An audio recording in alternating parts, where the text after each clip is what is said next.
Hi, guys. This is Daniel Alexander Cannon here again on the Supernatural Show. And today we going to have somewhat of a short show, but we've got a fantastic story that was submitted that we're going to read to you. And I'm pretty positive you're going to find it interesting to say the least. So, but first, real quick, let's check in with our co-host, which is here with us again today, Shannon. Oh, What supernatural is going on with you, Shannon? just getting ready for lots of things. I'm traveling here soon, and speaking of the supernatural, I do hope to share with everybody a interesting little video of an angel spotting that one of our previous guests, Amber, had sent me. I'm just trying to figure out how to send it to you, Danny, but it's pretty neat, and yeah. Just checking out skies lately, and Do you know the Google Voice number I text you on occasionally? yes, If you put the link in there, I'll get it. I can pull it right here, sweet. so you can do that. Checking my Where, song there. where you, if you can say, you don't have to say specifically, but where are you traveling to? Oh, I'm gonna go up to my grandparents' property who've passed, and we're gonna celebrate together as many family members who can come before we have to say goodbye to the property. So it's going to be an emotional time, but it's going to be neat. And Marley is beautiful. It's beautiful. And you'll be a mess. But I'll be eating lasagna. Yeah. Let's check in on our chat real quick, and then we're going to tell this story that is a story you really need to hang around and hear this story. It's detailed. It's an adventure. It literally is. So I hope y'all guys hang around for that. It's only going to be just a couple minutes. I started a poll asking the question on YouTube. It's on the Logic Before Authority channel. It's where the poll's at. In case you don't see it, in case you're watching at one of the other 7 locations that we're live on right now. But I said, do you think that Bigfoot slash Sabe are Nephilim? And 78% so far is saying yes, they think it's Nephilim. 22% saying no. And so that poll is there. We'll try to check it again before the show's over with. So if you guys want to participate in that poll, it's on the Logic Before Authority channel. And also, you're here with us in the comments as well as a guest on the show from the Logic Before Authority channel. I use that one for this because it's the biggest platform I have. So the majority of the viewers will be on there at any given one time. So, but with that being said, let's share my screen if I can remember how, and tell this story. Okay. This is season 2 of the Supernatural Show storytelling. And keep in mind that you can tell your story as well by simply going on the website. The website is called TheSupernatural.Show, and you can share any type of story you want to. And uh, I will take your word on it that you're being truthful and honest. And it doesn't matter because you're going to see how crazy this story is. It doesn't matter how crazy what happened to you is. All that matters is it's the truth, and you remember it as you're writing it. And you also have the option when you go on there of being a guest on the show. This person, her name is Ellie. She uh, in the email made it clear she wasn't willing to go in public and tell the story, but she did want to tell the story. So we want to give her that opportunity. And again, this is season 2 of the Supernatural stories. There is a season 1 that has all the stories that people have written in and submitted on it, and it's available on the website. If you're a member of the website, for one, it's there for you, and 2, it's available uh, in the YouTube store for the Supernatural Show. It's there, and you can download it. The entire season one, which is, let's see, how many pages? I think it's like about 70 pages, something like that, somewhere's in there. So, with that being said, let's read the story. Let's tell the story that was written into us about three people going. They lived in Idaho, and they decided they wanted to go out and see if they could find some lava tubes that are around Idaho. Back many years ago, I actually went into one that was more set up as a commercial thing where you could go down into it and pay a fee and blah blah blah. And they're very interesting and freaky to go down into. But these people sounds like they wanted to find a lava tube that they had heard rumor of that existed uh, further up north and up in the mountains, and there was not one that people normally went to at all. So here is Ellie's story. She says, excuse me. She says, "Hi Daniel. I am so grateful that you do what you do. You are so brave speaking out about the things that others would only whisper about, and that is what made me decide to write you and tell you my story. It's a true story that happened in Idaho 4 years ago. I have written it as close to my memory as I can. Here it goes. My name is Ellie, and this story isn't for the faint of heart. What happened near the South Fork of the Salmon River wasn't just an encounter, it was life changing for all involved. More on that later. Marcus, Julie, and I survived something we'll never forget, though I sometimes wish I could. It started as an adventure, something to shake off the monotony of life. I'd been searching or researching lava tubes in Idaho, which are ancient volcanic caves hidden under the dense mountain forests. Marcus, a skilled wilderness guide and my longtime time friend, volunteered to come along. Julia, a photographer with a knack for capturing the eerie and unusual, insisted on joining us. We spent 2 days hunting for the tubes, combing through thick underbrush and steep ridges. The forest was as pristine as it was ominous. The first night, we set up camp in a clearing near a shallow creek. As the fire crackled and we shared stories, the forest seemed unnervingly still until we heard it, a howl. Long, long and drawn out, it echoed across the valley, rolling over us like a wave. It wasn't a wolf or coyote, it was deeper and more resonant. Um, okay, well, I'll just read what she wrote. Some words I don't like saying, but it is what it is at the moment. What the hell was that? Julia asked, her eyes wide. Before any of us could answer, it came again, the same long howl, rising and falling like a mournful song from a ridge across the way. Maybe we should head back tomorrow, Julia suggested nervously. Marcus snorted and puffed up his chest. Don't worry, I got this. He patted the hunting knife strapped to his belt. Whatever it is, I'll protect you. Julie and I exchanged glances. What if it's a Bigfoot? I asked half jokingly, though the idea was becoming less funny by the second because living in Idaho, we had all heard the stories. Marcus laughed loudly, shaking his head. Bigfoot, yeah, right. They're a fantasy. I wish one would mess with me. I've got something for him here in my backpack. None of us slept well that night. Finding the tube, she has it labeled. The next day, we continued our search, and by late afternoon, Marcus found it, a black gaping hole at the base of an overgrown ridge. This has to be it, he said, crouching by the entrance.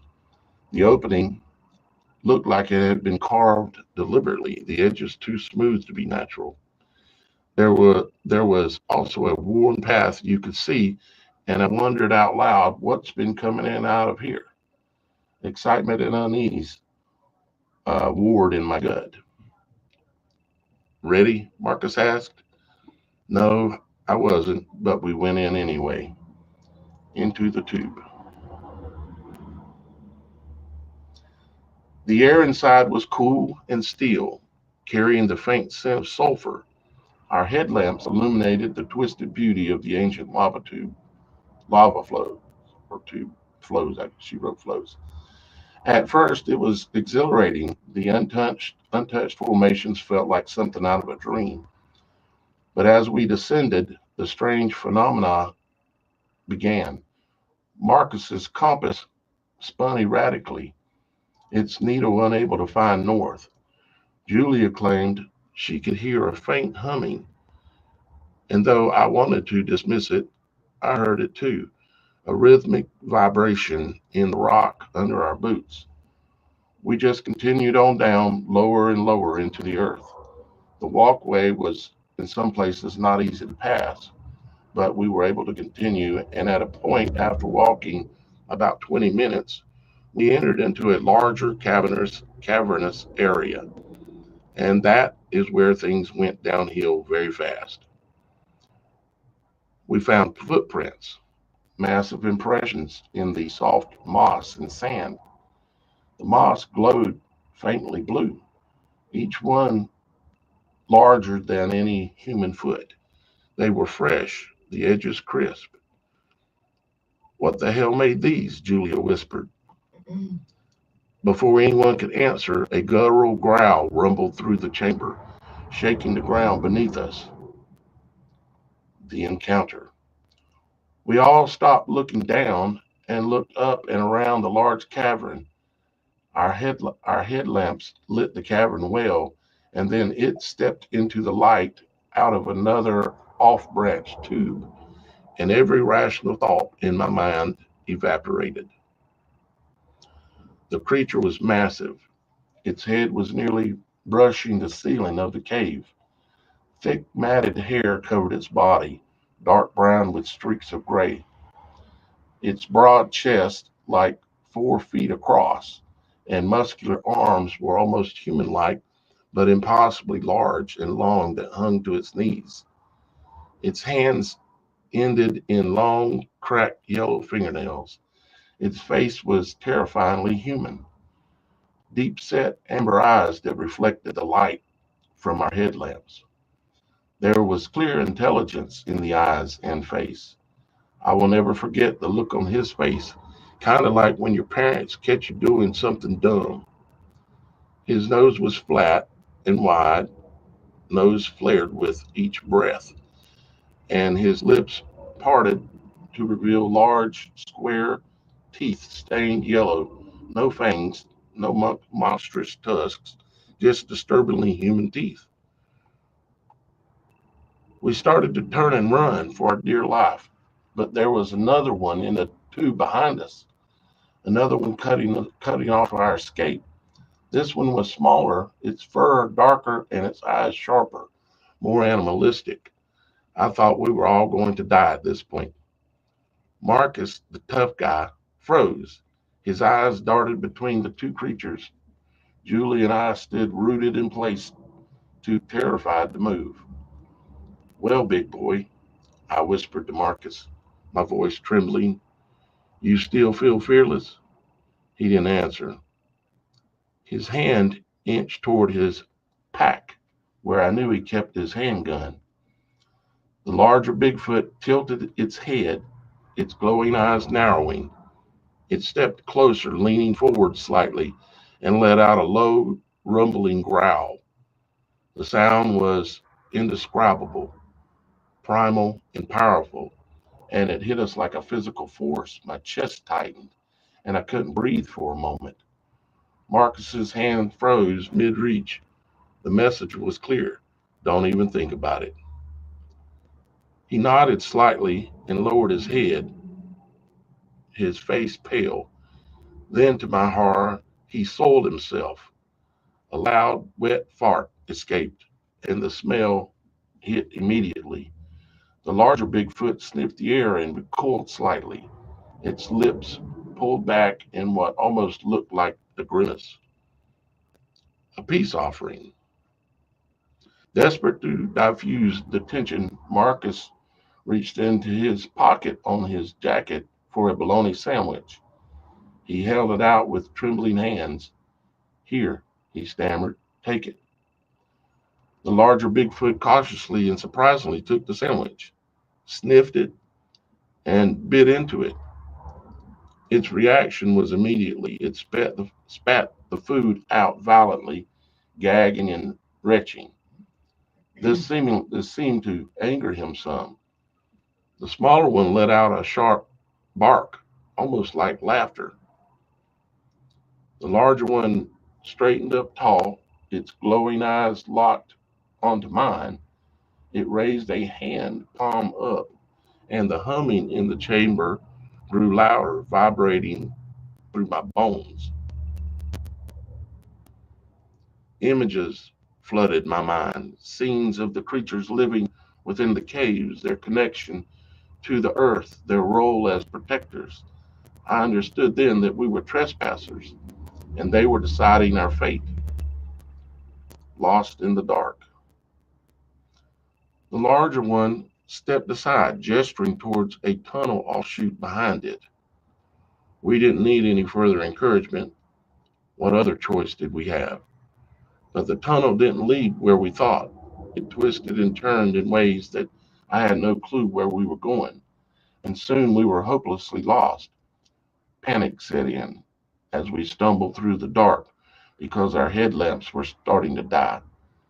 We could still hear the faint hum still echoing behind us, as well as some other sounds like they were following us. So we hurried as fast as we could, falling and stumbling as we went. Our headlamps were almost completely dead, and the darkness was closing in on us. We were whispering, saying, we are going to die in here. We were freaking out. After what felt like hours, we saw light, a faint glow filtering through the moss. It wasn't the entrance we'd come through, but another exit, hidden behind a curtain of greenery. We emerged into the forest, collapsing onto the ground, all three of us crying and squealing like children. We got up quickly and started running, not even knowing where we were or where we were going. The compass started working again, and we managed to find camp. We packed almost nothing, not even taking time to fold up the tents. We just ran until we got to the truck. None of us spoke a word during the ride back, or spoke of it for a long time. The aftermath. When we reached civilization, we agreed never to speak of what happened. But months later, Julia returned to the area, determined to find the cave and take more pictures for a story she wanted to write. No way I was going back there, and we had not heard from Marcus for months, which turned into forever. I think he was badly damaged by what happened. Several days later, Julia called me, her voice shaking. It's gone, Ellie. The entrance. It's gone. Like it never existed. I assumed that she just could not find the same place, but I was not going to go find out. After that, Julie and I lost touch, and I have not seen her since either. I didn't know what to say. All I know is that I am still afraid, and I have told no one about this until now. In closing, sometimes late at night, I hear the hum again, vibrating in my bones, reminding me of the things we were never meant to see. Thank you, Daniel, for giving me a way to get this off my chest without feeling like you would think I am making this up or that I am crazy. Thank you, Daniel. What was her name again? Slipping my mind here all of a sudden. Ellie. Yeah, Ellie. Ellie, uh, I've had an experience or maybe more than one, but I've never seen one in person, especially in a cave where you're trapped. And apparently I've lost Shannon. I don't know how long ago because I just looked down. Okay. Huh? She was just there. I know something happened and she dropped out. That happens sometimes with Shannon's equipment. So, anyways, LEI, if you happen to be watching this, I've sent you an email back with some questions that I have for you. If you would respond to that, I would greatly appreciate it. But I also greatly appreciate you being brave enough to submit this because this is a wild story. I used to live in Idaho, and like I said, I have been in a lava tube before, and I know what they're like. They're otherworldly, um, and I even know where the Salmon River's at. I went salmon fishing on the Salmon River one time up in that area, and it's big country up there, and there's just mountains everywhere. And I've been elk hunting up there before, elk hunting, and it's just an amazing country up there. If so far as majesty and beauty, out of all the places I've been, Idaho is number two on the list. Number one is actually Belize down in Central America. Belize is, if you've never been to the true tropics like Belize, and that's the number one place I'd recommend to go to because they speak English and your dollar goes as far as $2, or at least it used to. But it is just a beautiful place. Everything is like flowers seem like they're glowing. Everything is more alive down there. But Ellie, I greatly appreciate it. Don't know what happened to Shannon, but this show was simply strictly really to tell this story, and I wanted to get that done. So got a lot of other things I could get into, but I think I'm going to keep this show just to this story today. If y'all guys would, please share the video, share the content, and again, if you've got any kind of a story that's supernatural, spiritual, whatever of a kind, please go to the website and tell your story. Be brave, you know. Don't worry about what other people think. Just tell the truth. We're at a place and in a time where people have got to start being brave and speak boldly, right? I know you guys agree. So please go tell your story at the Supernatural.Show website. You don't have to be a member to tell your story. You can just go there and click on tell your story basically. Let's see, I could take you and show you real quick.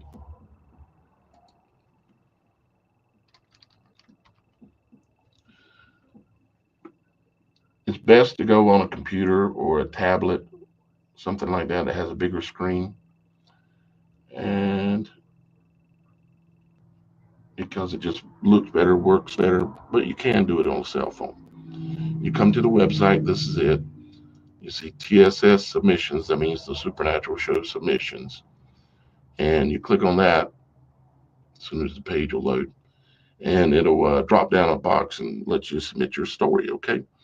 So just do that. And it looks like the internet's running pretty slow. Either that or my computer, and I think it's the internet. I don't know if that's what's going on. I lost Shannon, but let's close that. And let's see if this now. There you go. Submit story. It'll come up. It will let you put in your information, whatever you want to call yourself, your email, phone number, if you like. Or, as a matter of fact, it asks for a phone number. And you get to choose whether you'd be willing to tell your story live on air, like come on as a guest, or no, or you can put undecided, and I'll contact you later about it. Shannon said that she had an internet outage for Shannon? Right here. Okay. You can also attach like any photos or anything you might have. You can attach them here, and also a URL right here. I'm back. So she's back. And where did the story end for you? Because I was busy reading. I don't know when you went down. Right at the good part. when Oh, the Sabbath was being described. So you don't have to watch the show again. I am. I was like, what happened? Yeah, it happens. As a matter of fact, I was just making sure people knew how to submit their story. And if you have a story that's not yours that you want me to know about, you can go down below that, and there's an area here for you to submit, like a story lead, that kind of thing. So you can always send other stories in, things that are going on that you want me to know about. You can also, if something's going on you want me to know about, you can just text me. You can send photos or a story, or text me about something that's going on. Send me a link, whatever, to that phone number right there. That number is a Google Voice number, and it's pretty much checked every day. Miss Kim's on the ball on that, making sure we communicate back with y'all guys as best as we can. Because when you dealing with a lot of people, sometimes it gets a little overwhelming. But with her help, we seem to be getting it done pretty good. But yeah, I would ask you what you thought about the story, but you didn't get to hear half of it. I'm really bummed too because I miss doing these types of shows. I mean, of course, we've had so much, going on in the world that we always got to stay on top of that. But it's nice to have these kinds of shows where we share everyone else's stories. Yeah, yeah, So I'll rewatch it. yeah. Well, at least it's a short one because it looks like we're closing on 30 minutes today. Actually, we're going to keep it at that. We're going to go ahead and get on out of here today. We've all got things going on that we need to take care of. So, guys, I appreciate you all being here. Please go submit your story, and if you want to read the old, not really old, but season one stories, you can become a member of the of the website or of the Supernatural Show on YouTube, and it's there for you to download. Actually, you don't even have to be a member to download it. I think it costs I think it's $1.99 or something like that, where you can download it and read all the stories that we did for the entire previous year. They're all on there. So with that, Shannon, we're gonna get out of here and let these folks get on with what they got going on too. And I hope y'all guys have a wonderful day. And we'll see you again soon. I'm not sure if we're going to do a show on this coming Wednesday or not, but I wouldn't doubt it. So, with that, I love you guys. Thanks, Shannon, for being here. You're welcome. Sorry again for the technical difficulties. It happens. I'm full of them.